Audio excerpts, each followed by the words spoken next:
Mi exposición se va a basar primero en una introducción, que voy a tratar de que no sea más de 15 minutos, y después voy a ir tratando de demostrar cada uno de los puntos de mi tesis. ¿No es cierto?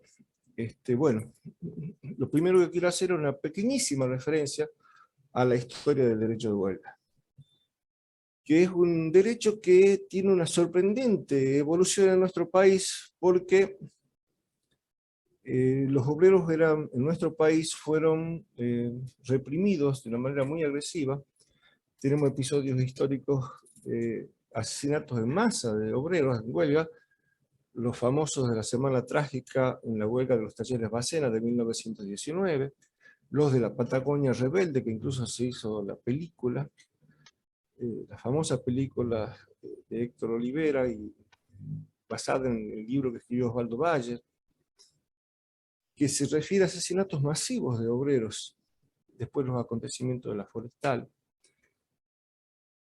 Cuando Perón sube a la presidencia, antes de subir a la presidencia de Perón, sale a fines de 1945 un decreto dictado por Farrell como presidente y como Perón como su vicepresidente, en el cual al derecho de huelga se lo considera un delito contra la seguridad del Estado. Es decir, nosotros tenemos que el derecho de huelga eran obreros reprimidos, legislación que lo consideraba un delito, y de repente en el año 1957 cambia de estatus jurídico y pasa a ser un derecho de categoría constitucional. Sin embargo, a pesar de su consagración constitucional, siguieron las represiones en contra de huelguistas. Tenemos, por ejemplo, de la presidencia de Frondizi el plan Conintes. Por eso es que yo creo que la persona que mejor ha resumido y que ha hecho el aporte más importante y más clarificador de lo que pasó con el derecho de huelga es Raúl Alfonsín. Raúl Alfonsín escribió en el prólogo al libro de Carlos Nino, Juicio al Mal Absoluto, que en la República Argentina había una norma consuetudinaria que establecía y que garantizaba la impunidad de los crímenes en masas realizadas en contra de los derechos de huelga. Entonces, lo que hace Alfonsín es decir, bueno, ahora ya no va a haber más crímenes en masa, porque todos conocemos la historia del famoso Nunca Más. Pero la realidad demuestra que sí, que hasta ese momento, hasta que asume Alfonsín, hubo crímenes en masa en contra de los obreros que hacían huelga. Para terminar esta síntesis histórica, es muy importante mencionar la Constitución de 1994, que incorpora los pactos internacionales de derechos humanos, y bueno, y la Ley 25887, que reglamenta la huelga en los servicios esenciales. Esa es en síntesis la evolución, y así nos toma el caso Orellano. El caso Orellano, una pequeña referencia a los hechos del caso: Orellano, el empleado del correo, que hubo una huelga que duró 13 días, y después del día 13 el sindicato decide levantar la huelga, y Orellano y los compañeros suyos estaban disconformes con el acuerdo que había llegado el sindicato. Disconforme porque decían, entre otras cosas, que continuaban mal registrados. Ellos estaban registrados con contratos a 3 meses y tenían contratos por tiempo indeterminado. Disconformes con el acuerdo que había llegado el sindicato, que ellos entendían que no estaban respetados sus derechos, hicieron 3 reuniones en el comedor del empleador del Correo Argentino. Y la respuesta fue despedirlos inmediatamente, y Orellano interpone una demanda, la gana en primera instancia. La sentencia de primera instancia dice que ha sido un despido discriminatorio. El Correo apela. Sale la sentencia de la Sala Primera de la Cámara Nacional del Trabajo. Confirma la sentencia de primera instancia diciendo que efectivamente había habido un despido discriminatorio. Se interpone el recurso extraordinario, la Sala Primera deniega la concesión del recurso extraordinario, pero se interpone una queja directa ante la Corte Suprema de la Nación. De esa sentencia de la Corte Suprema de la Nación se dicta la siguiente doctrina. Hace lugar al recurso extraordinario federal y establece esta doctrina. En el considerando 15, muy sintéticamente, dice lo siguiente. Previamente la Corte va a decir que va a establecer en esa sentencia cuál es el alcance preciso y quién es el sujeto titular del derecho de huelga. El derecho de huelga, todos sabemos que tiene un sujeto titular que es un sujeto colectivo. No puede haber huelga de un solo trabajador. ¿Sí? Y que la Constitución Nacional, en el artículo 14, dice que ese sujeto colectivo son los gremios. Era necesario establecer cuál es el alcance de la palabra gremios del artículo 14 bis. Y de ahí surgiría quién es el sujeto titular. La conclusión que saca es la siguiente. La normativa federal examinada solamente confiere el derecho de declarar una huelga a las asociaciones profesionales. Las negritas y las doradas son mías, dice solamente. Y aclara que ya en el considerando 8, esto también subrayado es mío, el único requisito que, basándose en el considerando 8, que es el holding de la sentencia, la parte medular de la sentencia, la parte donde fija la Corte su doctrina, dice que el único requisito que el artículo 14 bis de la Constitución Nacional supedita el ejercicio de los derechos sindicales por parte de la organización de los trabajadores es el de su simple inscripción en el registro especial. La conclusión, el legítimo ejercicio del derecho de huelga está subordinado a que el sujeto que la dispone haya cumplido con el recargo de la inscripción. Bien. Mi tesis es fuertemente crítica de esta doctrina. Mi hipótesis, que pretendo demostrar con esta tesis. La hipótesis mía es la siguiente. La Corte Suprema de Justicia de la Nación ha limitado la titularidad del derecho de huelga a los trabajadores que ahora debe tener el apoyo del sindicato. Esta decisión deja de lado los principios pro persona, protectorio y de equidad. Subrayo acá, en mi hipótesis, que ya estoy tomando partido por una determinada concepción del ordenamiento jurídico. ¿Por qué? Porque yo hablo de principios. Según mi concepción del ordenamiento jurídico, el ordenamiento jurídico tiene principios. Y por lo tanto, el derecho laboral tiene principios. Porque en definitiva, lo que yo estimo que acá, las diferencias que hay entre la doctrina de la Corte Suprema y mi hipótesis, lo que subyace son diferentes de modo de concebir la estructura del sistema jurídico. Entonces la defensa de mi tesis no se puede hacer sin mencionar cómo concibo, cuáles son los autores que yo sigo en la concepción que tiene del sistema jurídico. Y para eso, de un modo necesario, antes de entrar a fundamentar los 3 puntos de mi tesis, necesito incurrir en ciertos datos históricos, que los voy a dar muy someramente por cuestiones de tiempo. Siguiendo a Ferraioli, lo que es generalmente aceptado, esto también lo dice Rodolfo Luis Vigo, hay 3 grandes transformaciones de lo jurídico. La primera etapa, siglo V a.C., hasta el Código de Napoleón, es el paradigma premoderno. Todas las meditaciones de los jurídicos que se hicieron durante esa larga etapa se llamó derecho natural. Segunda etapa, el Estado legislativo, que va desde 1804 del Código de Napoleón hasta los juicios de Nuremberg, donde entra en crisis el positivismo jurídico, que se demostró insuficiente para juzgar a los criminales nazis. Y una tercera etapa, la del Estado constitucional de derecho, que arranca desde los momentos posteriores a la Segunda Guerra Mundial y la que estamos transformando actualmente. ¿Cierto? Muy sintéticamente, sobre este tema vamos a volver después, pero en la segunda etapa, en la del Estado de Derecho Legal, Hay que destacar la escuela de la exégesis, que estableció el método de interpretación gramatical. ¿Y por qué destaco la escuela de la exégesis y el método gramatical? Porque para establecer su criterio, la Corte Suprema siguió un método gramatical de la escuela de la exégesis. El mayor representante del positivismo jurídico fue Kelsen, que escribió su teoría pura del derecho en 1934.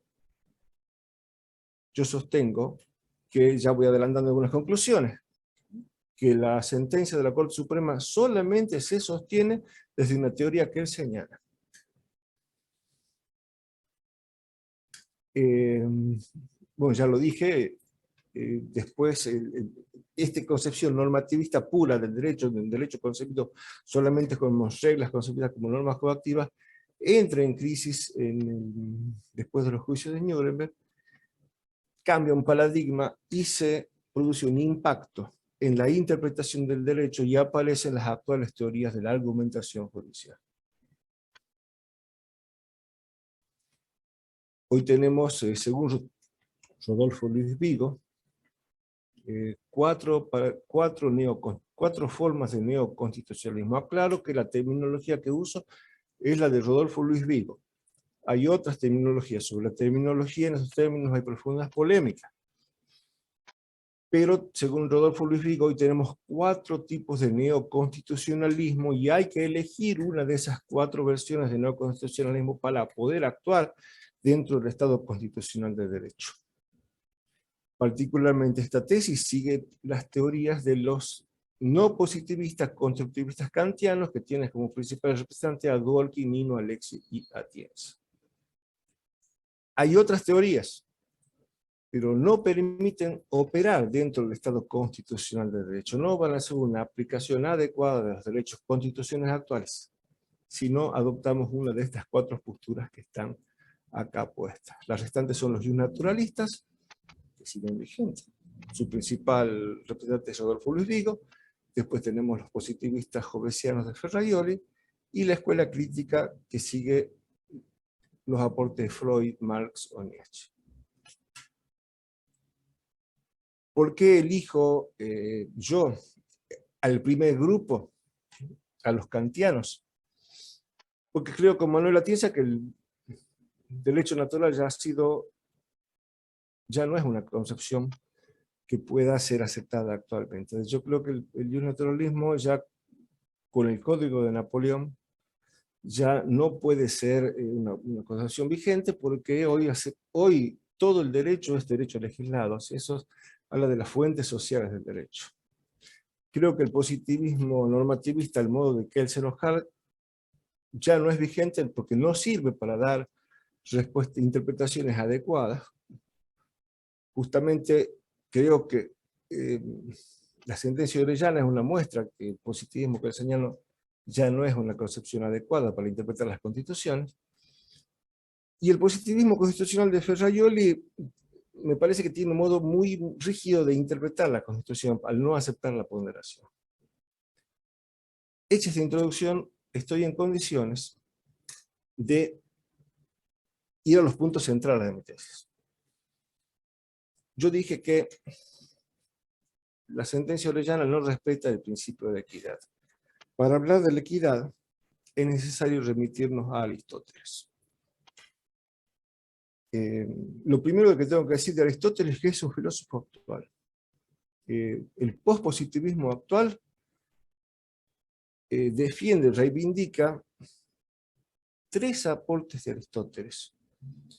Hasta el punto de que Manuel Atienza, en su libro Curso de Argumentación Jurídica, editorial Trota, dice que Aristóteles posiblemente haya sido el primer postpositivista. Bueno, Atienza llama a los neoconstitucionalistas postpositivistas. Y dice, o por lo menos un precursor. ¿Y cuáles son los aportes que nos hace Aristóteles? Aristóteles habla de una razón práctica. La razón práctica nos permite decidir cómo actuar, diferenciar lo justo de lo injusto. La contrapone razón teórica, que es lo que nos permite conocer cómo las cosas son, ¿no es cierto? Por ejemplo, los cuerpos caen, pero sin embargo, para decidir cómo las cosas, cómo actuar, Dice Aristóteles, el ser humano está dotado de una razón práctica. Y ese aporte, ese clasificador del saber que hace Aristóteles va a recorrer 2500 años y actualmente todavía se debate de cuáles son los alcances de la razón práctica. Que él se niega la existencia de la razón práctica. Para él no es posible establecer racionalmente si una conducta es justa o injusta.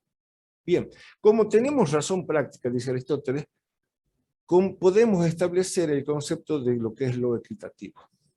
Lo equitativo es lo justo en lo caso particular. ¿Por qué? Porque lo equitativo significa que nuestra razón puede advertir si la aplicación de una regla de derecho nos lleva a una injusticia. Porque a veces ocurre que una regla se dicta, pero para aplicarla en algunos casos hacemos injusticia. Entonces, dice Aristóteles, toda regla de derecho tiene razones subyacentes que deben ser respetadas. Y por eso toda regla de derecho debe ser aplicada con flexibilidad. Y eso es la equidad. Importante tener en cuenta que el artículo 11 de la Ley de Contrato de Trabajo establece el principio de equidad como uno de los modos de interpretar la ley laboral. Y esta idea de que podemos saber qué es lo equitativo en contra y qué es la justicia de casos particulares nos lleva a una idea muy defendida por el constitucionalismo postpositivista, que es la idea de derrotabilidad de las normas. ¿Qué significa? Que cuando una norma es injusta, si se dan razones suficientes para no aplicarla, uno puede apalatarse. La derrotabilidad de la norma significa que las normas se aplican flexiblemente. Y ahora quiero volver al viejo Aristóteles. Aristóteles, cuando escribía, esto lo escribía en su Ética Nicómaco, dijo que la equidad era como las reglas de plomo de los albañiles de la isla de Lesbos. La isla de Lesbos tiene un terreno muy irregular, lleno de piedras, muy inclinada, y para poder hacer construcciones, los albañiles tenían reglas que medían las irregularidades del terreno, y tomando en cuenta las irregularidades del terreno, sobre eso construían. Y agrega Aristóteles una frase que yo creo que debe ser muy tenida en cuenta, y dice, no como el lecho de Procusto. Y esto me lleva a hablar un poquito de mitología griega, para que veamos cuán grande fue la condena de Aristóteles a la aplicación rígida de las normas. Procusto, en la mitología griega, era un posadero cruel, que tenía una posada en los cerros cerca de Atenas. Cuando llegaba un huésped, le ofrecía una cama para que duerma, una cama de hierro, y mientras estaba dormido lo ataba a la cama de hierro, y si el huésped era alto y sus pies sobresalían, con un hacha le cortaba los pies. Si la cama era más larga que el huésped, lo descoyuntaba a martillazos y lo estiraba hasta que los largos coincidían. Sin batería. Entonces veamos ahora, de acuerdo a los conceptos aristotélicos, si la doctrina de Orellano puede ser comparable al hecho de Procusto. Tenemos nosotros que en el país el 50% de los trabajadores están no registrados. Esos trabajadores, por principio, no tienen sindicato que los defienda. Entonces, la doctrina Orellano dejó al 50% de los trabajadores del país sin la posibilidad de ejercer el derecho de huelga. Diría Aristóteles, es profundamente inequitativa. Es un lecho de Procusto que los partió al medio. Paso ahora a hablar del siguiente principio, que es el principio pro persona. El principio pro persona, todos lo sabemos, está en el artículo de la 29 de la Convención Americana de Derechos Humanos. Y tiene una doble manifestación. Por un lado, preferencia de normas, y por otro lado, la preferencia interpretativa. ¿Cierto? la mejor interpretación es la que se obtiene, la que se orienta hacia conceder un sentido más favorable al destinatario. En la sentencia de la Corte, en el considerando 12, se menciona a normativa que está en los tratados de los internacionales de derechos humanos, que son el artículo 45 de la Carta de la OEA, que establece que da el derecho de huelga a los trabajadores. Menciona el protocolo de San Salvador, los estados partes designan el derecho de huelga. La sentencia de la Corte también en el considerando 12, al interpretar el Pacto Internacional de Derechos Económicos y Sociales, menciona el artículo 8. Y en los considerando 9 y 10, la Corte Suprema de la Nación se refiere a los debates de la Asamblea Constituyente, en los cuales hubo convencionales que de modo expreso dijeron que gremio no es sinónimo de sindicato, gremio era sinónimo de conjunto de trabajadores organizados. Y sin embargo, luego de mencionar toda esta normativa y estos debates, los interpreta con sentido restrictivo, apartándose del principio pro persona. Esos mismos principios, interpretados por otros tribunales, aplicando con el principio pro persona, llegaron a una conclusión exactamente inversa que la Corte. Y me refiero a voto del doctor Roberto Pompa. Después de la sentencia de Orellana, tenía que dictar sentencia definitiva, la Corte hizo el envío a la Sala 9 para que dicte sentencia definitiva. El doctor Roberto Pompa escribe un voto de 100 páginas, de más de 100 páginas, que es imperdible, y dice algo, cambia el ámbito de la cultura jurídica. Es un voto verdaderamente que está imbuido de todas las teorías neoconstitucionalistas, con cita de Ferraioli. Y dice el doctor Roberto Pompa una frase que es llamativa. Dice, el derecho de huelga debe ser interpretado de modo amplio por ser un derecho fundamental. De esa parte de esa base. Y partiéndose de esa base, demuestra su desacuerdo con la Corte y que interpretando la misma normativa que la Corte hizo, interpretación restrictiva, dice, el derecho de huelga debe ser reconocido a los grupos de trabajadores unidos por una causa común, aunque no tengan sindicato. El doctor Roberto Pompa también dice lo siguiente, en nuestro país solamente el 30% de los trabajadores tienen un sindicato. Y de modo sorprendente, la sentencia final que establece la Sala 9 dice que no es esencial para resolver este caso quién es el titular del derecho de huelga. Porque las pruebas obrantes en el expediente demuestran que Orellana fue víctima de discriminación porque confirma la sentencia de primera instancia. Y tenemos ahí nosotros un caso sorprendente en que, ganando el recurso extraordinario, el Correo Argentino en la sentencia definitiva pierde el juicio. El otro tribunal que hizo la interpretación con la aplicación del principio pro homine de las mismas normas que la Corte Suprema descartó fue la Corte Interamericana de Derechos Humanos. Cuando ya esta tesis se terminaba de escribir, para mi sorpresa salió esta opinión consultiva, la 27/21, en lo que la Corte Interamericana de Derechos Humanos expresamente dice el derecho de huelga es los derechos humanos fundamentales de los trabajadores y trabajadoras, que pueden ejercer con independencia de sus organizaciones. Cita la misma normativa que la Corte interpretó restrictivamente. Y aclara al final la Corte Interamericana también resulta un derecho en cabeza de las asociaciones gremiales en general. También. ¿Qué es lo que quiero decir yo? Y acá me apoyan dos tribunales importantes, la Corte Interamericana, la Sala 9 de la Cámara Nacional del Trabajo. La Corte Suprema de la Nación para establecer el criterio de Orellana, no aplicó el principio pro homine. Y ahora vamos a otro, ya dentro de la última parte de mi exposición, me tengo que resolver al principio protectorio. Y aquí otra vez vuelvo a la filosofía del derecho, ya no me voy tan lejos como Aristóteles, lo quiero traer acá a Kelsen y a Robert Alexis, ya algo dije de Kelsen, pero para establecer ese alcance restrictivo, la Corte Suprema se basa en el holding, en el considerando 8, que hace una interpretación gramatical,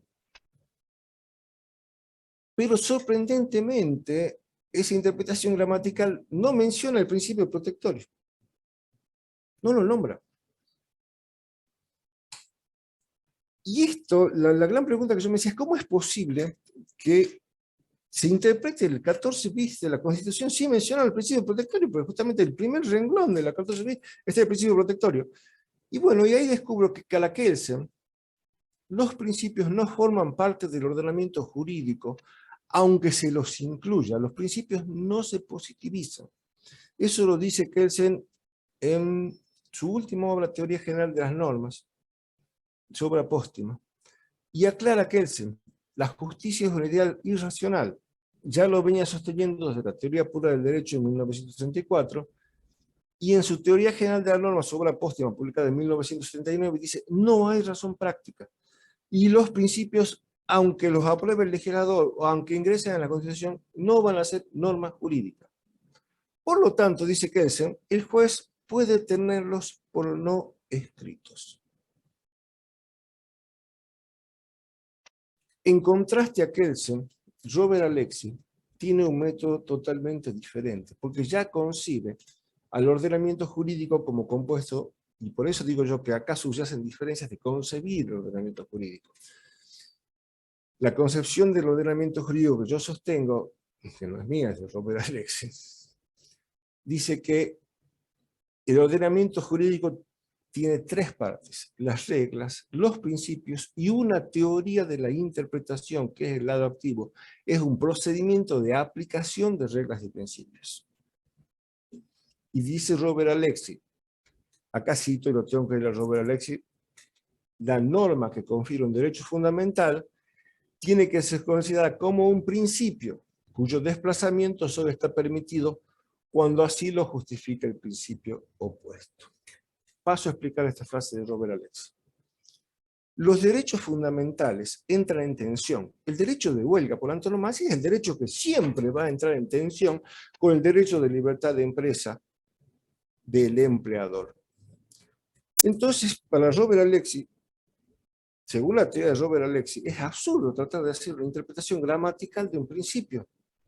Porque para saber cuál es el alcance, hay que ver en cuánto está afectado ese principio por el principio que se le opone. Porque para Robert Alexis, el principio básico del ordenamiento jurídico, y elabora toda una teoría de métodos de aplicación para esto, es el principio de proporcionalidad. Y para ello elabora una técnica discursiva racional que se llama el método de la ponderación. Pero el principio que subyace detrás de la idea de ponderación es un principio muy claro y muy básico. Y dice Robert Alexis, cuando mayor sea el grado de no satisfacción o restricción de uno de los principios, tanto mayor deberá ser el grado de importancia de la satisfacción del otro. Esto, dice Alexis, es elemental. Y verdaderamente es elemental. Traducido al derecho laboral, que significa esto, principio de proporcionalidad, es cuanto mayor sea la desprotección de los trabajadores, el derecho de huelga se debe conceder con mayor intensidad. Entonces nosotros vemos que la Corte Suprema, en la sentencia de Orellano, hace una aplicación inversa del principio de proporcionalidad alexiana. Porque justamente les quitó el derecho de huelga a los que están más protegidos, a aquellos que debían concedérselo con mayor intensidad. Y así, ahora ya entro en mis conclusiones. Primera conclusión, la sentencia de Orellana fue elaborada desde una concepción positivista de tipo kelseniano. Segunda conclusión, esto es incompatible con la idea de que los principios jurídicos han ingresado al derecho positivo. El alto tribunal se atribuye una discrecionalidad enorme. Una de las características del kelsenianismo es que como el ordenamiento jurídico solamente tiene reglas, las reglas dejan muchos huecos en el ordenamiento jurídico. Y eso se completa con la voluntad del que dicta la sentencia o del legislador. Por eso es que Kelsen dice, toda aplicación de derechos es un acto de voluntad.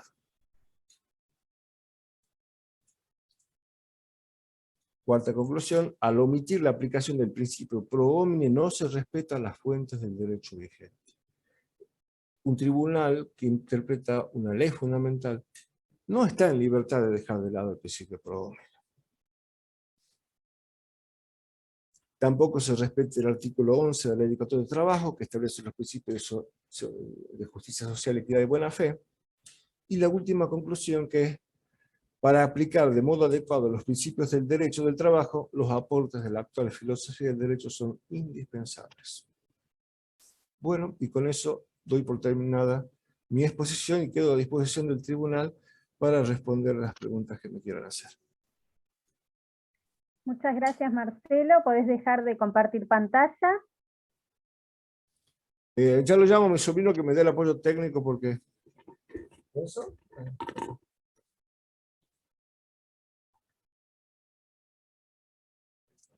No está compartiendo pantalla. Bien. Bien, ¿ahí estamos? Ahí está. Muchas gracias, Marcelo. Bueno, ahora le vamos a dar la palabra a los 3 miembros del jurado, que tienen sus 30 minutos para poder hacerle las observaciones o preguntas al tesista. No sé quién quiere comenzar. Bueno, Sara, si Fabiana. yo hago una. ¿Qué tal? Sí, Hola, ¿qué tal? Marcelo. La verdad que me gustó mucho tu trabajo. Me pareció que era un tema además interesante, que estuvo muy bien tocado en su integridad. Y bueno, yo te quería hacer una pregunta porque vos en el trabajo haces referencia a la audiencia, a lo que convocó la Corte Suprema, Sí. ¿no? Que, bueno, eran tantos que estaban adentro y afuera de la sala. Y me acuerdo que cuando declaró expuso el abogado del Correo, Sí. hacía toda su defensa basada en que si se le concedía el derecho de huelga a los trabajadores, una persona individual podía poner en jaque la seguridad de la empresa. Entonces, digo, para vos, ¿qué características tendría que tener el gremio para ser suficiente a los fines de convocar a la huelga? Si tiene que tener alguna característica. No, por supuesto, no cualquier grupo de trabajadores puede convocar la huelga. No cualquier grupo que se junte puede... Tiene que tener intereses comunes que correspondan al derecho del trabajo. Y básicamente tiene que ser, como dice Alexis, recordemos que estamos con una característica alexiana, que si el derecho de huelga, que tenga titular de derecho de huelga, se tiene que aplicar el principio de proporcionalidad.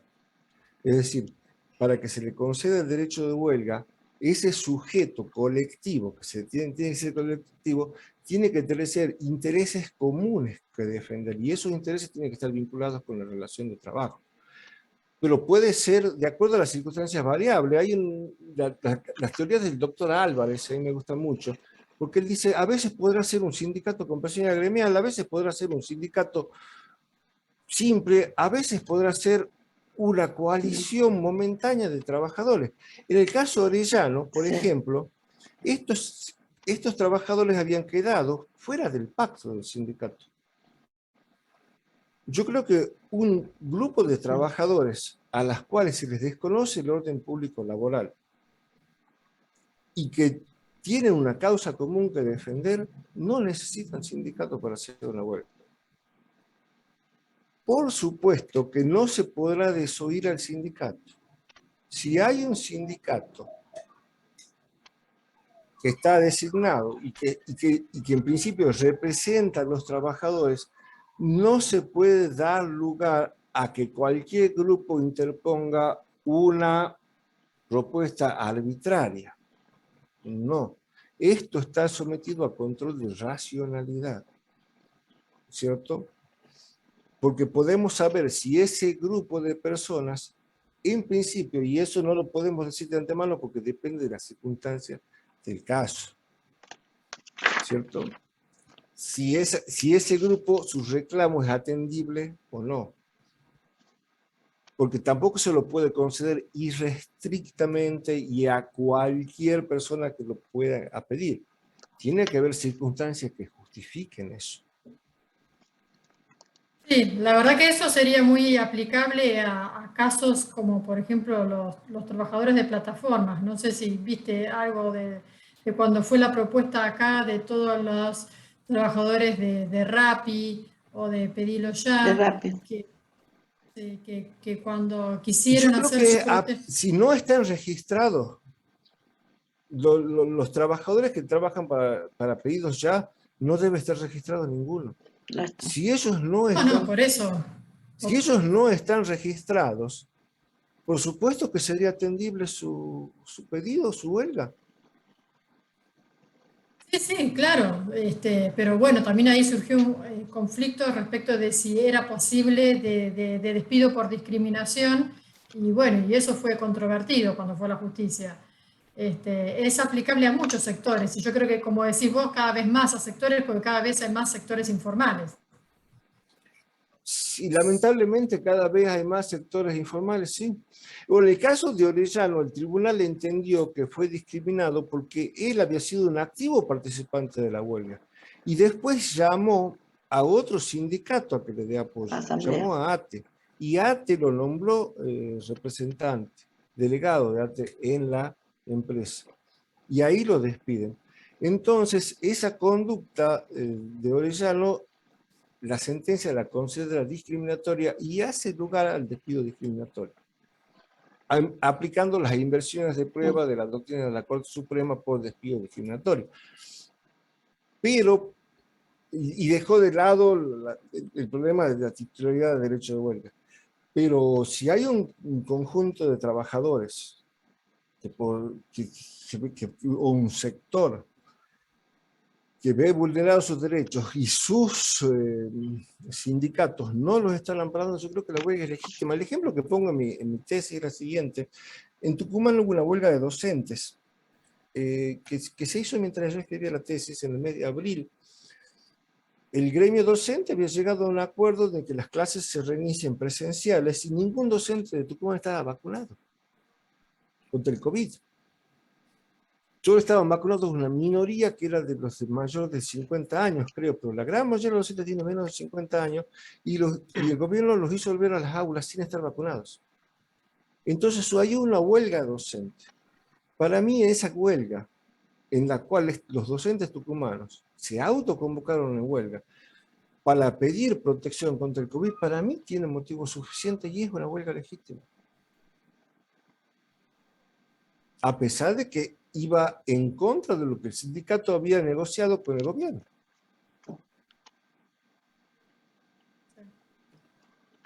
Es muy particular cada caso, pero muy bien. Hola, hola. Me gustó. Estoy perdiendo audio. Te decía que es muy Ahora sí. particular de cada caso, hay que ver cada circunstancia. Hay que ver cuáles son las causas, hay que ver cuáles son los niveles de afectación de los derechos fundamentales, en la palabra de Alexis. Fijémonos ahí que lo que los docentes tucumanos lo que pedían eran el derecho a un ambiente saludable de trabajo. Si ellos en el trabajo lo estaban exponiendo al COVID sin estar vacunados, yo creo que tenían derecho a hacer la huelga. Por eso es que acá siempre hay que ver que un derecho fundamental se defiende en la medida en que esté afectado. Y en la medida en que el otro derecho al que vamos a afectar con la intervención justifique intervenir. ¿Es cierto? También hay que ver, y esta la teoría alexiana también permite ver cuáles son los daños que se le hacen al empleador, porque también hay que tener en cuenta que puede haber huelgas injustificadas, ¿no es cierto? Una huelga que hace mucho daño y que la afectación sea muy leve puede ser legítima. Siempre bueno, creo que eso fue lo que invocó el correo, ¿no? La cantidad de cartas que tenían sin despachar y que les estaban 6 poniendo... millones. El correo insólito. Poco exagerado, parece. Porque hay una cosa, el voto del doctor Pompa lo dice, que no hubo una sola prueba de que se le haya hecho ese daño. Porque eso es lo que el correo dice, pero no hubo una sola prueba. Por otra parte, que un grupo de trabajadores, un pequeño grupo de trabajadores que haya hecho 3 reuniones de 1 hora en el comedor de la empresa, no parece ser un daño grave que se les haya hecho al correo, porque a Golo ya no se lo despide, porque dicen que él se autoconvocó en una huelga inexistente, pero la huelga estaba convocada por todos los sindicatos.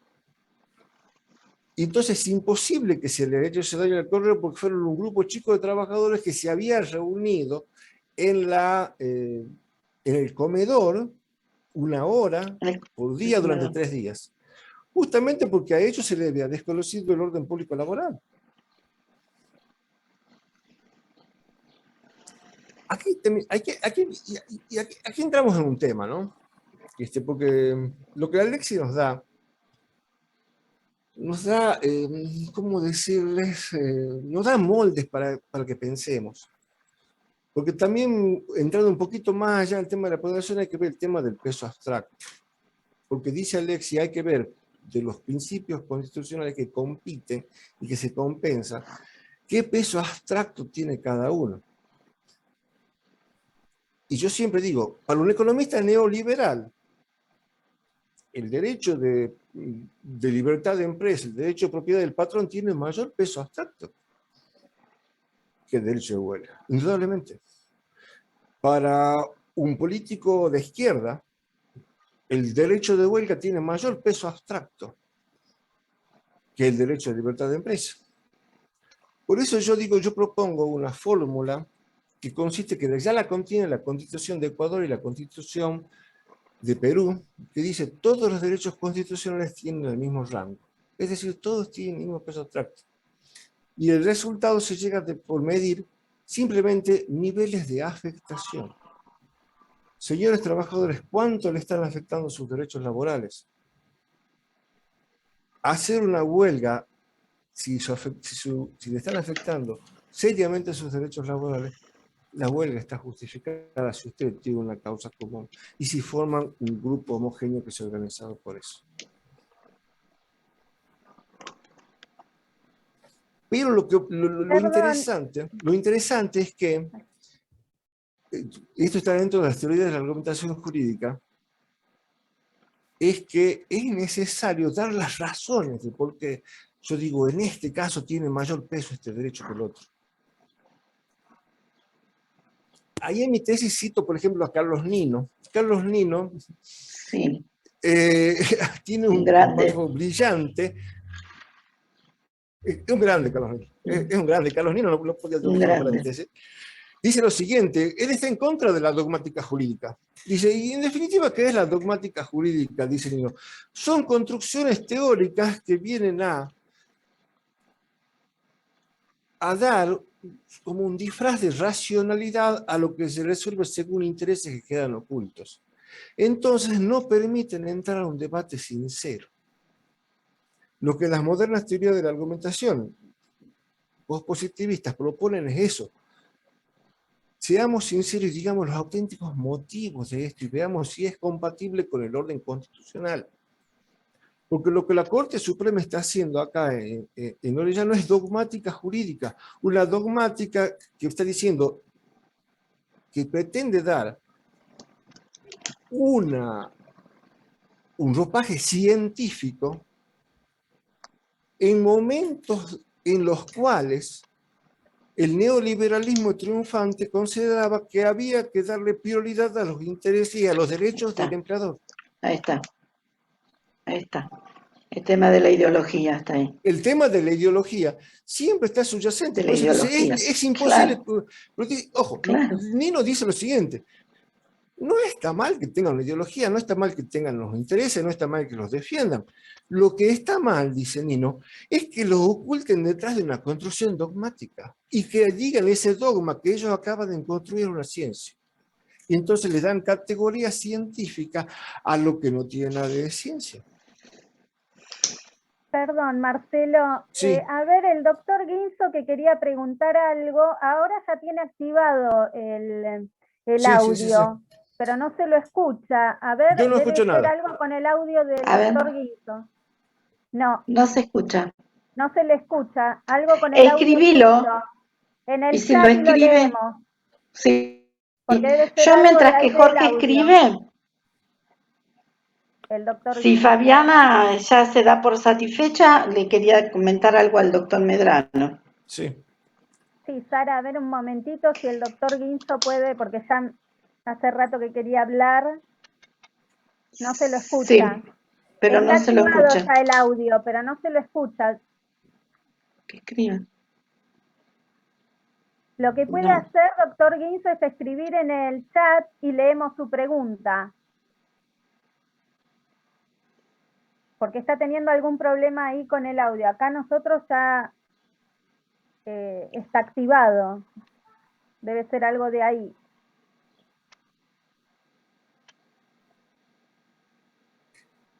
Bueno, mientras tanto, Sara, si querés Es preguntar. cortito lo mío. En principio, lo quería felicitar a Marcelo. Bueno, El muchas juez gracias. que sabe filosofía del derecho va a hacer mejores sentencias y el abogado que sepa filosofía del derecho va a hacer demandas y contestaciones muchísimo mejores que el resto. Esto después de muchos años de profesión y además, como le comentaba hoy a Jorge, este año en la UBA, acá en Nación, falleció el doctor Eugenio Bulíguin y también el doctor Roberto Bernengo, dos filósofos que fueron mis maestros en la universidad. Así que yo estuve muy contenta de leer el enfoque que Marcelo le da a su trabajo. Lo que yo le quería preguntar, cuando habla de la racionalidad y de lo atendible, Marcelo, de la huelga o de estos trabajadores que se autoconvocan, ¿quién va a resolver en principio este tema? O sea, porque yo veo que lo pones todo en la justicia, pero pasamos una opción tal vez de la autoridad administrativa del trabajo. Bueno, yo creo que actualmente la autoridad administrativa del trabajo tiene la facultad de calificar si la huelga es o no ilegal. Es decir, tendría que, por supuesto que toda huelga está sujeta a las leyes que reglamentan su ejercicio, y para hacer una regla hay que Sí, denunciar sí, sí, sí. ante la autoridad administrativa del trabajo, hay que pasar por una etapa de conciliatoria previa, hay que cumplir Claro, de la conciliación obligatoria, claro. la conciliación obligatoria, pero este grupo va a tener que tener las mismas cargas que cualquier sindicato. No le podemos conceder el privilegio de que ya nomás lo van. Y si no,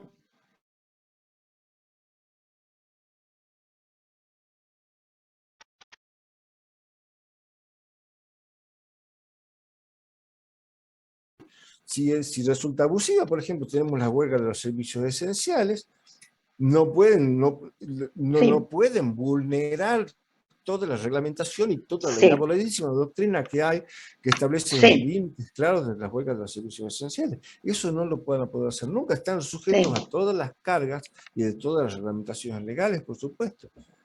Acá yo lo que yo quise llamar la Sí, esto atención que es esto. Este es un sobre la momento, moda de construir. este momento inicial, porque yo hablo del momento inicial, ¿quién es el sujeto que puede decir, nosotros vamos a hacer una huelga?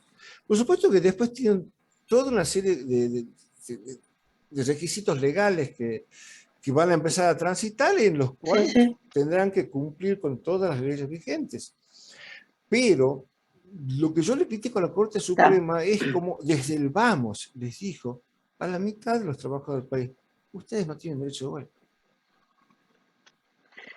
No, además la interpretación, y yo estoy de acuerdo con tu trabajo, ha sido gramatical, porque dice, Gramatical. coma, derecho de huelga, y ella Sí. interpreta que lo anterior es, claro, a los gremios, y que gremios no son los trabajadores de la actividad, como creo que sí corresponde esa definición, sino que son los trabajadores organizados en una simplemente inscripta, por lo Claro, menos, es ¿no? O sea, la hace una famosa frase de interpretación. la Convención Constituyente del Convencional de Bravo, que dice, se pertenece al gremio en razón de la Sí, actividad claro, y se claro, pertenece al sindicato en virtud de una sí. afiliación en concreto. Dice el Convencional de Bravo, se puede ser del gremio sin ser del sindicato. Claro, claro, porque gremio es actividad, así tal cual lo estás diciendo vos para mí. También veo que leíste a Álvarez en el artículo, bueno, yo lo leí en el Tratado de Julio Simón, que es perfecto ese artículo, También cuando Álvarez habla de los escribió en autoconvocados. otro tratado, en dos tratados escribió Álvarez extensamente, escribió muchísimo de derecho huelga. Yo tomé el tratado de Simón Sí, sí, un y genio. un tratado, no me acuerdo el nombre del director del tratado, pero el derecho colectivo lo escribió casi todo el tomo el doctor Álvarez. Y su tesis del sujeto Sí, colectivo maravilloso. es extraordinaria, la tesis del sujeto colectivo del doctor Álvarez. Sí, Y es sí, totalmente es compatible clarísima. con todos Y los la, de, sí, con todas las escuelas actuales. Porque ahora, si me salgo un poco del neoconstitucionalismo alexiano, y si aplicamos, incluso los naturalistas actuales estarían de acuerdo con esto.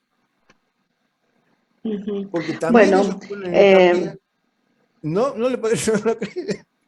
Hay diferentes formas de naturalismo actual. Hay diferentes formas de naturalismo. Pero, por ejemplo, seguro, Rodolfo Luis seguro. Vigo, que todo el tiempo defiende la aplicación de los principios, yo Sí, lo conozco personalmente, el doctor Vigo, porque ha sido mi profesor en la Escuela Judicial de Tucumán, todo el énfasis de él ujú, es, el derecho tiene principios, los principios deben ser respetados, ¿cierto? seguro.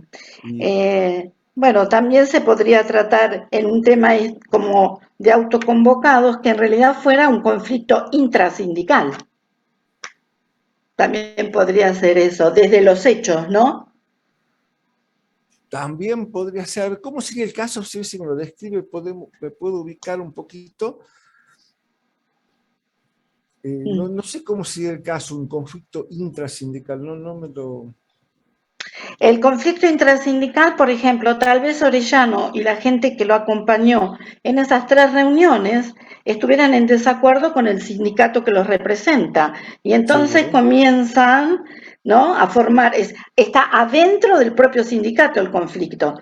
No sé si te acordás de lo que pasó en Capital acá con UTA y los metrodelegados, que comenzaron siendo delegados de UTA y Y después terminaron se pasaban a conformando otro su propia sindicato. organización. Lo hicieron propio. Bueno, Claro. para mí ya está y muy interesante el trabajo. Ahora espero que Jorge tenga posibilidades de hablar. Muchas gracias, A ver, Sara. A ver si podemos probar con el muy doctor lindo, Guinzo, que salió y volvió a entrar, que ahora tiene otra vez el audio activado. Si quiere probar a hablar, doctor Guinzo, a ver si lo escuchamos. ¿no? ¿Nos escucha? Em, No. no nos escucha. Tampoco se... Qué raro. Qué raro. Tampoco pensó Jorge en escribirlo. A Algo lo mejor si escribió, mandamos un a chat. ver, algo escribió, a ver, Marcelo, si podés ver en el chat. Sí, yo Frente al veo el chat. incumplimiento legal de la empresa, no deberían los trabajadores haber efectuado una retención de tareas ante el incumplimiento legal. Eso es lo que escribió el doctor Guinzo. ¿Es pregunta? Bueno, bueno, eso se llama, parece que estamos en otra figura. Estamos en la figura que ya viene del derecho civil y que viene del derecho romano, que se llama exceptio non ad impleti contratos, que Contrato. significa en la frase, si tú no cumples, yo no cumplo. Entonces, si la empresa no cumple, esto se aplicó en la jurisprudencia reiteradas veces, que si un patrón se atrasa en los salarios y ese atraso es importante, los trabajadores pueden decir, yo hago retención de tarea y yo no cumplo por aplicación. Creo que estaba en el artículo 1201 del Código Civil, no recuerdo ahora el artículo del nuevo Código Civil de Abogado, porque es una institución que ya tiene 2000 años, fue creada allá por la jurisprudencia romana por el pretor, que los pactos deben cumplirse y si una parte no cumple, la otra tampoco cumple. Y a El mí me derecho no parece, cumple. este es el derecho a no cumplir, ¿no es cierto? Ante la parte incumpliente, yo no cumplo. Si mi obligación no es a plazo, esta es una institución de derecho civil, no de derecho laboral. Yo creo que no era aplicable en este caso, no hubieran podido ellos retener tareas, es decir, yo no cumplo la tarea porque estoy mal registrado, porque yo creo que la jurisprudencia laboral no le dio esa amplitud a la exception non ad impleti. Porque además hay un cumplimiento parcial. Poniéndonos en latín, sería la non rite ad impleti contractus. Cuando hay un cumplimiento parcial de gravedad, yo puedo no cumplir con el contrato. Me parece que no es la forma jurídica aplicable al caso. Los trabajadores sí la invocaban y se jugaban por eso. Es decir, yo retengo tareas porque usted no cumple, corría muchos riesgos de perder el juicio. Me parece a mí que las instituciones propias del derecho laboral son más eficaces para defender los derechos del trabajador que estas instituciones son del derecho civil, pero bueno, porque también se pueden aplicar al derecho laboral. No sé si he contestado la pregunta. Yo no veo nada escrita en la pregunta, ¿no?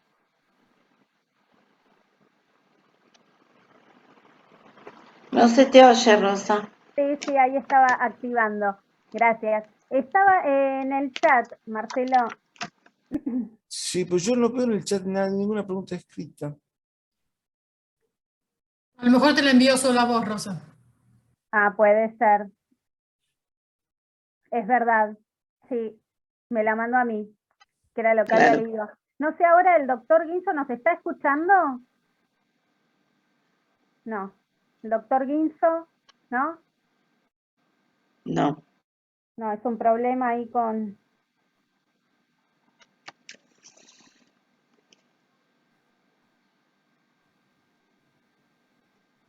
De todas maneras, bueno, yo hablé con Jorge antes de, bueno, estuvimos comentando el trabajo de Marcelo, también va a llamar por teléfono, ahí está hablando con Rosa. No lo escuchamos absolutamente, ¿eh?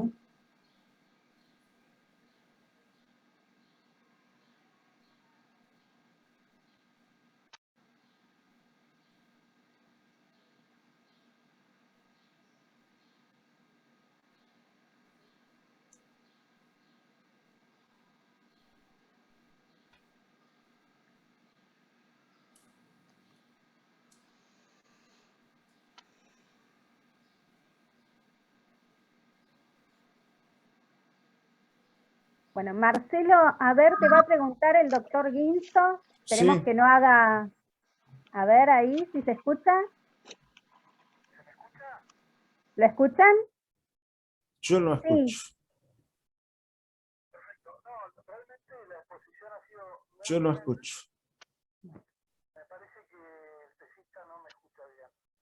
¿Puedo pedir un celular para que llame a un celular? No, está bien, no, por acá, si no, no. A ver si... Fabiana, ¿escuchás? No, tampoco. Tampoco. Sara es la única que escucha. Ah, porque está con auricular. Yo lo escucho a Jorge. En principio,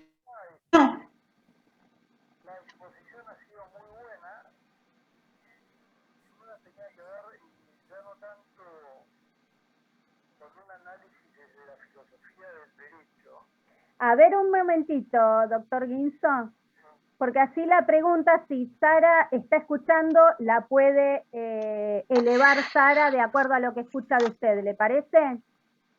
¿Sí, Sara? sí, el doctor Gilson dice que la exposición ha sido brillante, que la exposición ha sido realmente interesante. Además, conozco su pensamiento porque he hablado con él antes de comenzar el examen.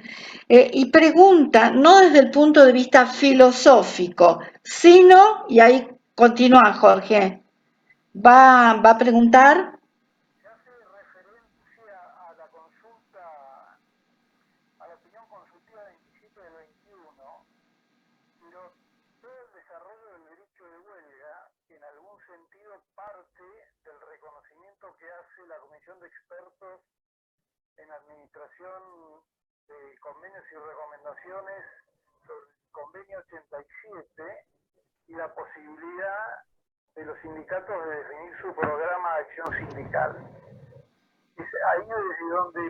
parte del reconocimiento del ejercicio del derecho de huelga.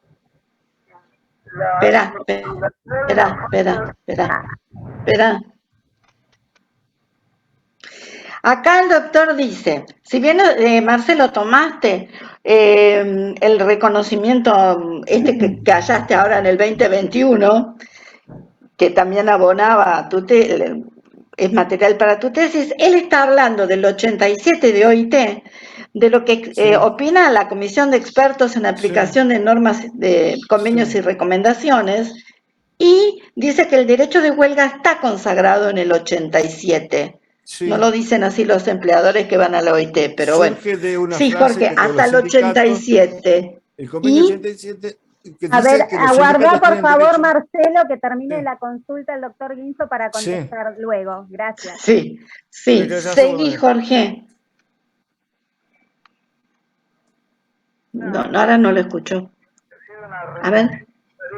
Más que una huelga, porque estaban frente a un conflicto de derecho, y tampoco me parece admisible que un sindicato que carece incluso de simple inscripción sindical para tener ámbito de actuación en el correo, nombre delegado a Orellano, más allá de que yo coincido en que hubo un despido discriminatorio. Bueno, Jorge creo que pone en tela de juicio que un sindicato que no es el que representaba a todos los trabajadores del correo, haya convocado una elección, no haya nombrado a Orellano como delegado. Esto en principio. Segundo, dice, más allá... El Ministerio de Trabajo no le reconoció a ATE la facultad de tener delegados dentro del correo, eso es verdad. Y cuando salió la sentencia, el doctor Pompa menciona eso en su voto, pero dice que no había resolución administrativa definitiva sobre eso.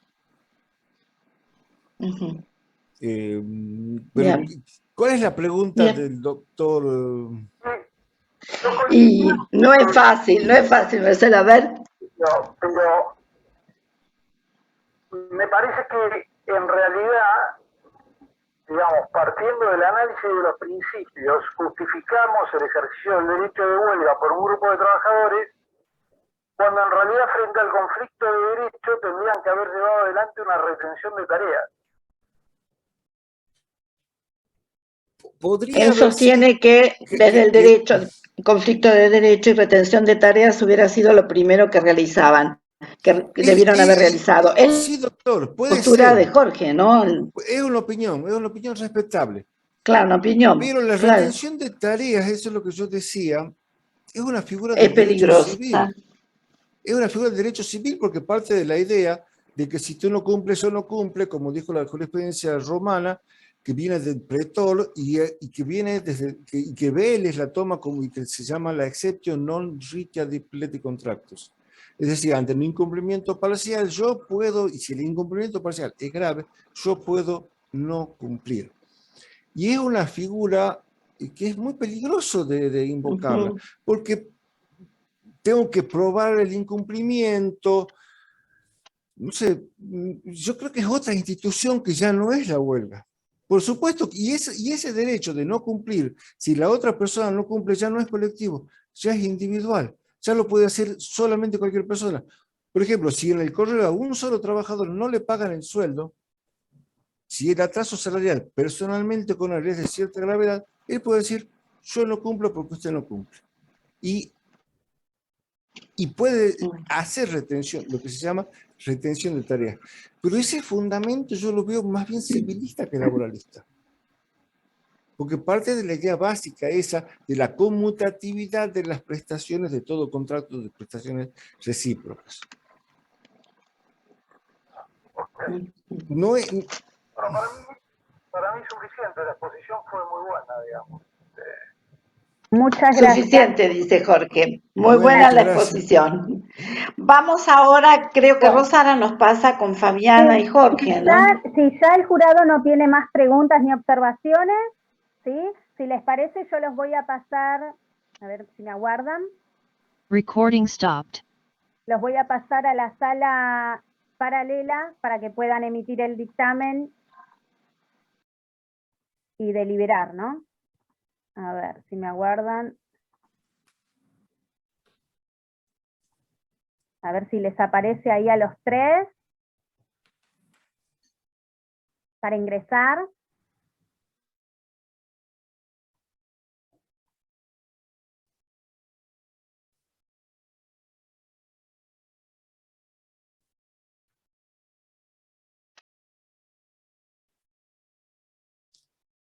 Bueno, ahí está. Tuvimos ahí ese imprevisto. Listo, Marcelo, ¿ahí me escuchás? Sí. ¿Me escuchás, Marcelo? Sí, sí escucho. Ah, ok. Bueno, ahí pasaron a la sala, así que en un ratito voy a ver si están Bueno, yo voy con a las servirme una documentaciones. gaseosa porque tengo sed, así que yo vengo en 2 minutos. Sí, sí, cómo no.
Bueno, ahí estoy viendo si pueden solucionar eso desde la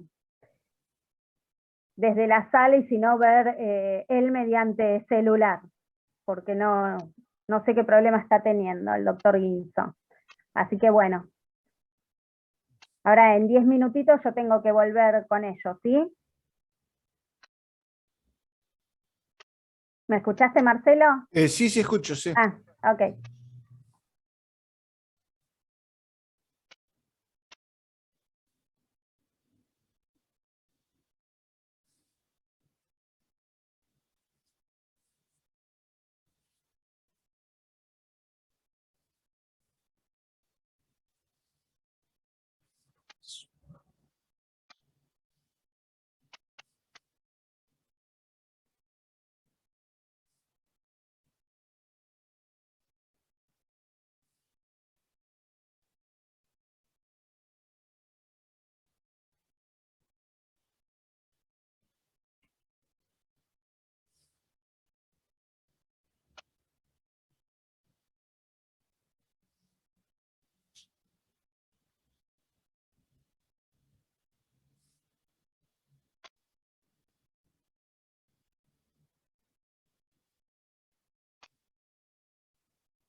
Sí.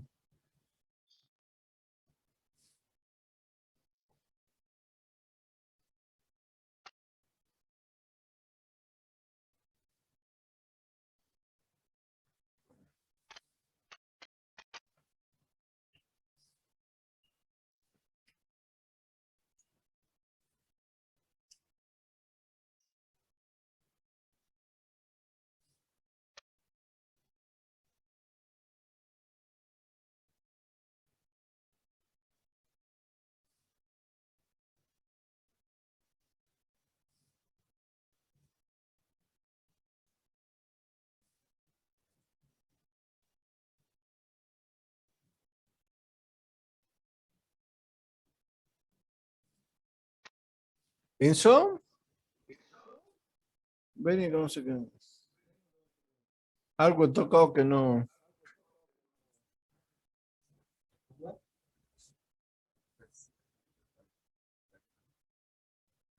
Ahí está. Bueno.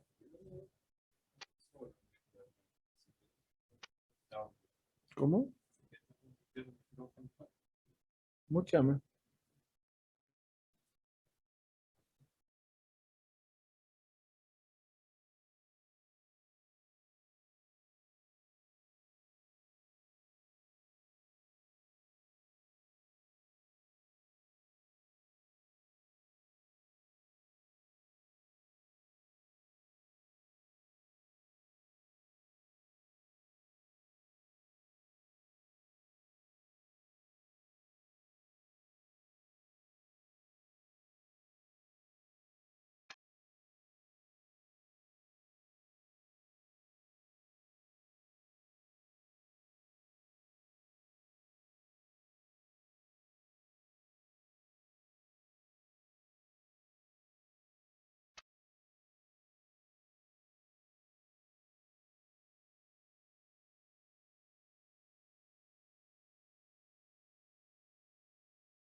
Doctor Guinzo, ¿ahí me escucha?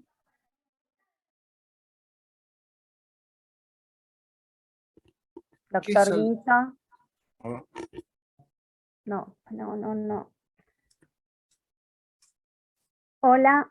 Hola, ¿sí me escuchan? A ver, los miembros del jurado. Iba a entrar a la sala, los vuelvo a pasar. Les tengo que dar unas indicaciones antes.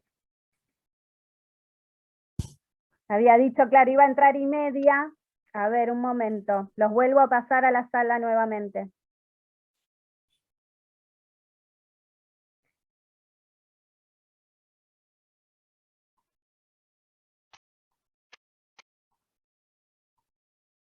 Porque volvieron acá y ahora no los puedo, a ver.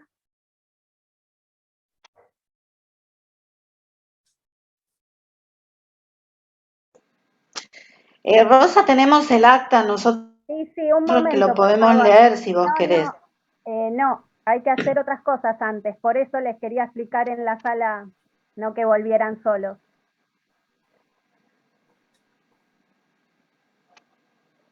Y ahora no sé por qué no me deja volverlos, como les dije que volvía 1:30, a encontrarme ahí.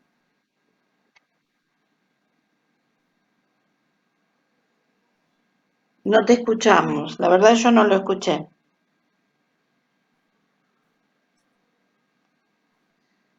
Y tal vez si vos, si nos dejás acá y sacás a los otros, a Marcelo, a Leonel. A otra sala, a los 3. A ver si les Bien. aparece, ingresen ahí, por favor. Sí.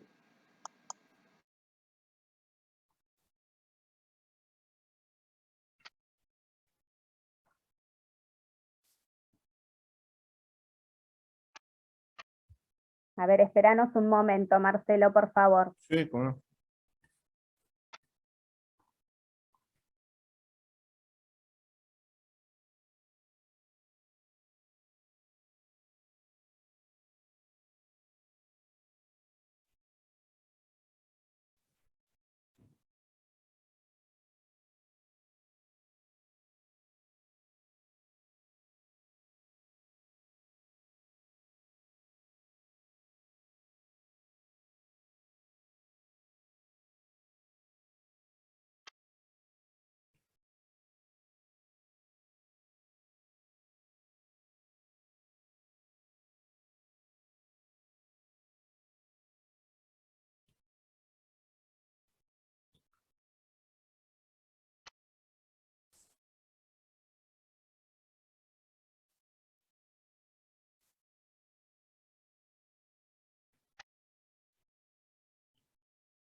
sí, mejor.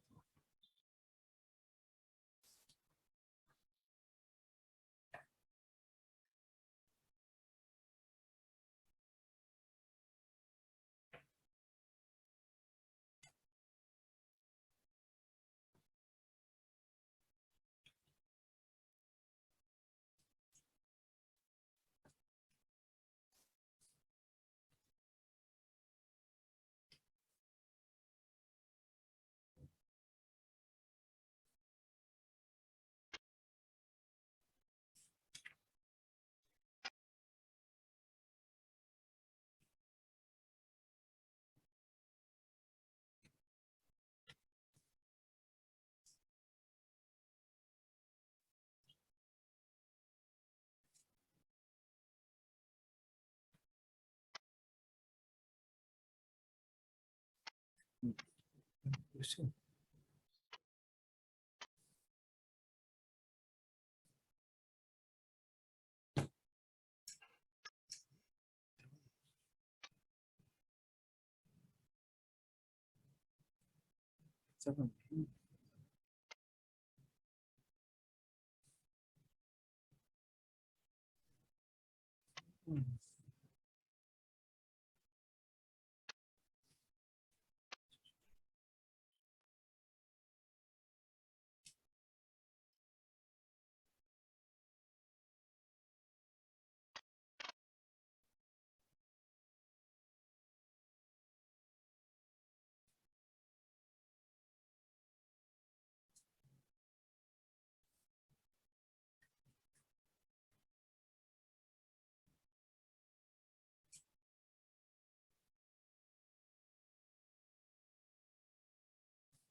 Sí.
Búscala.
Tengo 1200.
No.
pasa?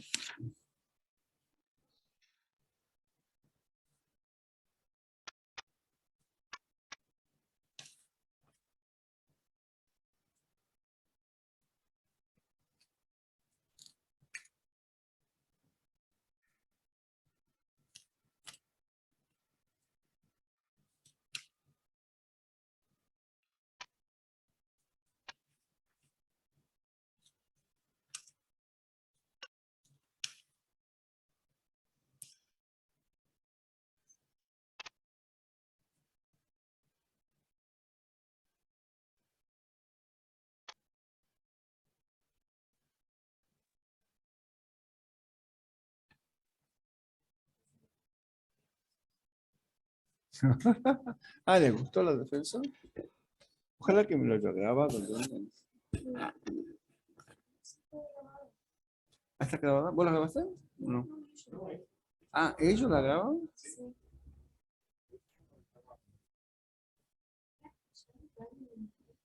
Fíjate vos, ahí está la llave en un llaverito naranja. Ya te digo.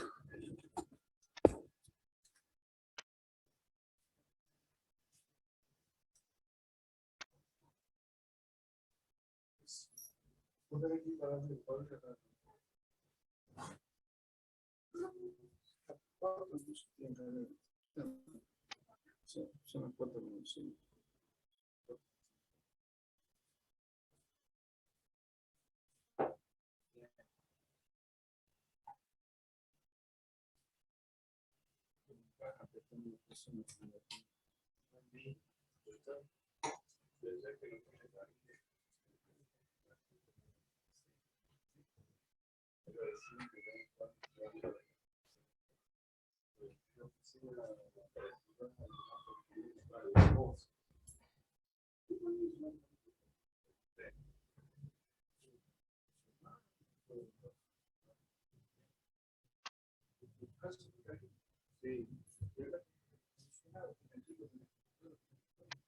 Esto es un salón de estudio.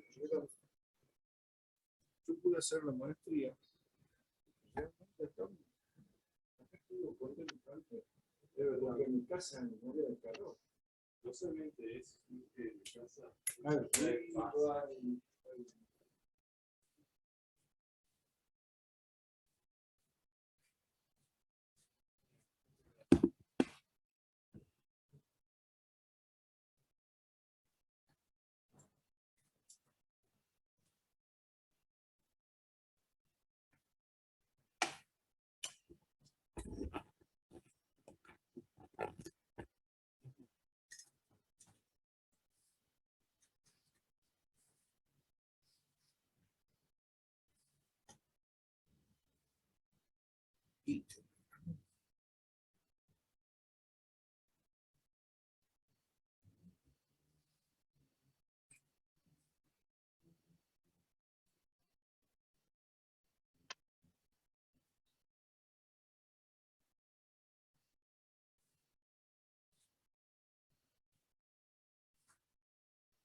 Aguárdenme que va a querer ingresar el doctor Guinzo, por favor.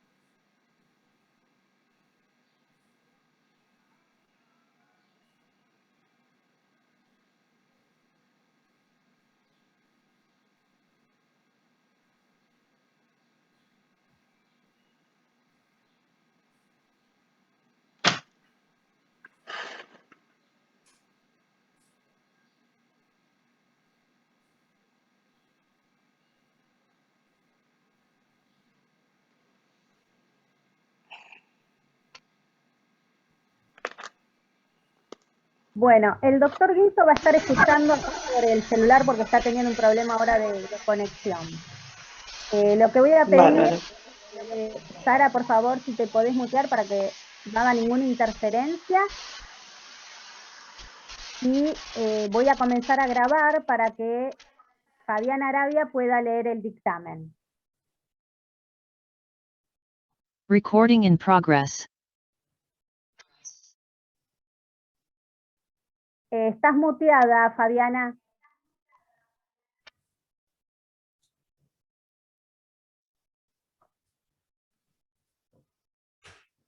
Ahora sí. En Buenos Aires, a los 28 días del mes de octubre de 2021, siendo las 14 horas, se reúne el jurado encargado de evaluar la tesis de maestría denominada Titularidad del Derecho de Huelga del maestrando Marcelo Medrano. El director de tesis fue Claudio Fabián Loguarro. El jurado está integrado por Jorge Luis Guinzo, Fabián Arabia y Sara Graciela Sosa. El maestrando aborda la problemática desde un análisis integral con base en las teorías de la filosofía del derecho, el contenido y alcance del fallo de la Corte Suprema de Justicia de Orellano, en el que el alto tribunal reconoce la titularidad del ejercicio de huelga a las entidades sindicales con personería gremial o simple inscripción, no reconociéndole la legitimación para su convocatoria y conducción a un grupo de trabajadores sin participación sindical autoconvocados. El tema que el autor trata lo hace desde la perspectiva de los principios constitucionales y de derechos humanos que revisten actualidad. Los objetivos propuestos por el maestrando en su trabajo se definen, abordan y se alcanzan con solvencia utilizando una metodología adecuada, tomando en consideración el abordaje teórico desarrollado. La bibliografía es abundante y sirve de guía y aporte para aquellos que deseen profundizar en el análisis de la temática. En cuanto a la contrastación, desde el punto de partida y abordaje que realiza desde la filosofía del derecho, la hipótesis planteada se considera corroborada. Su exposición ha sido solvente e interesante con una utilización adecuada de la tecnología. En consecuencia, el jurado decide por unanimidad aprobar la tesis, con lo cual se concluye este acto de defensa. Bueno, muchísimas gracias. Muchas gracias, Fabiana. Felicitaciones, Bueno, Marcelo. Bueno, yo estoy... Marcelo, solamente te queda festejar. Sí, acá tengo a mi sobrino esperando festejar en la sala de espera de la oficina. Después de tantos años de trabajo, ¿no? Porque lo que lleva una tesis, tanto esfuerzo y tanto tiempo. Así que bienvenido el festejo. Bueno, muchísimas gracias, doctores. A Rosa especialmente, que ha sido tan amable siempre. Y al jurado, que les digo una vez más muchas gracias por su generosidad y por haberme puesto esta fecha especial. Y también por el dictamen, que considero que, bueno, son muy amables conmigo con la calificación. No, por favor, te lo mereces por todo el esfuerzo que hiciste. Bueno, Muy lindo muchísimas trabajo. Sí, muy interesante, Marcelo. Muy lindo trabajo y a disfrutar mucho ahora. Así que ya te dejamos libre. Bueno, muchísimas A ver gracias. si escuchamos ahí, si podemos escuchar al doctor Guinzo que quiere decir algo. Ajá, a ver si... Simplemente felicitarlo al nuevo magíster, realmente muy buen trabajo. Muy buen trabajo, dice, y Bueno. muchas felicitaciones. No sé si llegaron a escucharlo por celular. Muchísimas gracias, doctor. Y dice algo, lo pude escuchar, sí, muy lejos, muy despacito. Sí, Lo tuvimos pude escuchar. inconveniente. Bueno, entonces vamos a dar por terminada la defensa, por finalizada, agradecer desde la maestría y desde la universidad a los 3 miembros del jurado por su tiempo y su dedicación, y volver a agradecer al tesista hoy ya magíster.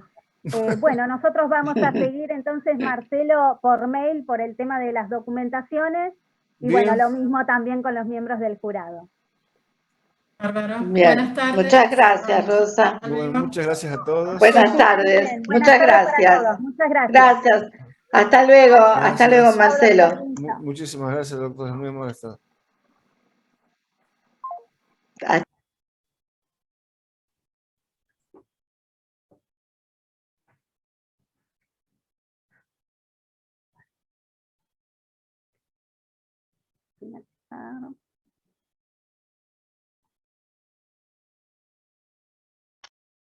Recording.